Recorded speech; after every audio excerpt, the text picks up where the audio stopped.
Maintenant, on va voir un petit peu les impacts sur le cible, vu les différents aménagements touristiques. Donc, la pression anthropique sur le cible, qui va détruire le cible dû au détournement de la rocade, le prélèvement de l'eau à l'amont du cible, ce qu'on a dit tout à l'heure, au niveau de la station d'Olympe aussi de Berquin, pour l'irrigation du terrain de golf et des touristes, parce qu'il va y avoir des touristes, ils attendent plus de 600 000 touristes par an, en plus des touristes qui venaient. Et ça va créer, donc, on va le démontrer tout à l'heure, vous allez voir que ça va créer l'assoiffement de la ville de Berquin d'Ahfir, le dessèchement de la zone humide du cible et l'intrusion des eaux salées de la mer vers le cible. Et aussi un autre point qui n'est pas aussi, qui a aussi son importance, c'est le rejet des eaux usées, parce qu'on prévoit de faire une station de traitement pour le projet qui va grouper aussi la ville de Saidia et le rejet. Eh bien c'est très simple, il n'y a pas un autre endroit autre que le cible vers l'ouest. Et la qualité de l'effluent par le lagunage, on sait quelle qualité on va voir.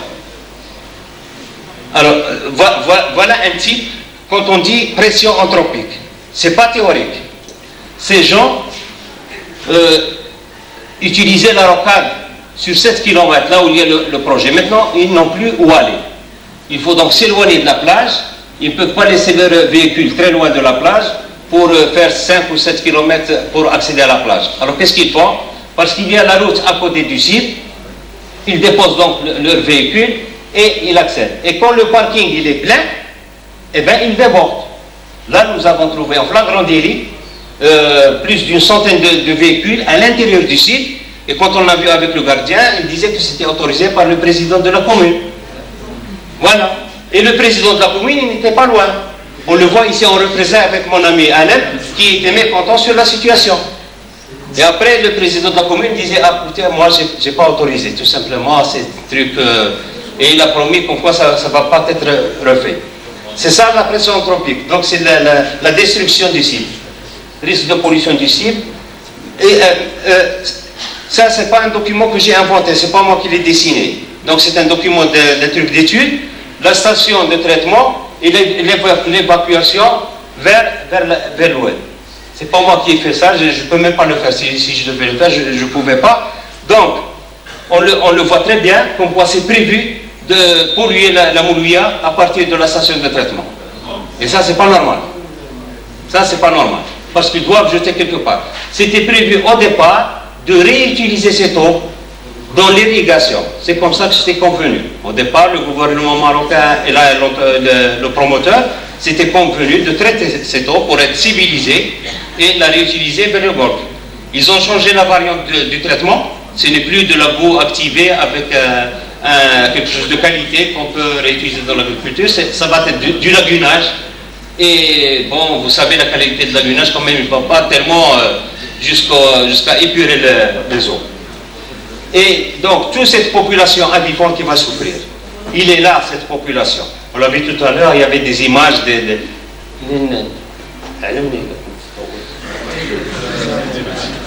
Je vais terminer. Toute cette population elle va souffrir de ce projet. Nous avons les 2/3 des espèces nationales ici dans ce site. Nous avons une richesse énorme et je dis que c'est leur droit. Ces oiseaux, c'est leur droit.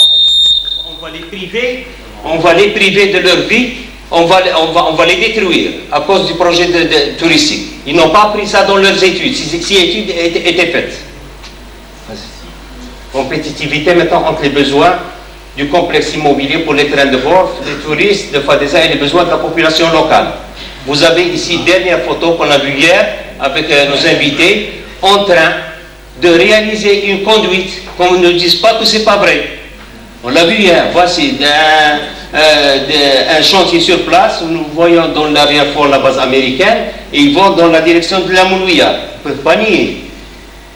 Montrez les conduites s'il vous plaît. Les conduites ils sont là, ils sont en train d'être posées, avec une station de pompage qui va être réalisée au niveau de la Moulouya. Voilà, donc ils vont pomper de l'eau pour le terrain de golf. Pour les calculs, c'est très simple. Tout à l'heure, nous avons vu dans un exposé comme quoi la moyenne c'était de 440 litres par touriste. Nous avons pris une utilisation minimum de 200 litres par jour, pour ne pas être trop excessif. Et nous avons donc, sur la base d'un calcul arithmétique, avec 3 hypothèses pour le séjour, parce que le séjour, ça compte. Si le séjour du touriste, c'est 1 semaine, 2 semaines, c'est pas grave. Mais s'il reste ici 6 mois ou 1 année, parce que quand même c'est son appartement, on ne peut pas l'empêcher d'en profiter. Il a le droit de rester toute l'année. Alors on doit faire des calculs sur ça. Alors donc on fait des hypothèses, 1 mois, 2 mois, 3 mois, 1 année, et on fait des calculs de multiplication, d'addition, et nous prenons aussi des hypothèses pour les terrains de golf. Allez-y.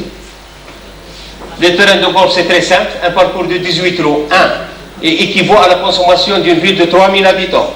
Il va y en avoir 3 terrains de golf, 18 trous. Donc on multiplie par 3. Et on fait des calculs entre la population et les terrains de golf, et ça nous donne des chiffres. C'est des millions, des milliards. Après, on calcule en fonction du débit qui est disponible. Le débit, j'ai vu dans la bibliographie, c'est tantôt 3000 litres, tantôt, l'autre jour dans le séminaire, on nous disait 2000 litres seconde, qui était disponible dans la Moulouya pour le débit environnemental. Pour les agriculteurs, ils disent que c'est même pas ça. C'est plus faible que 2000.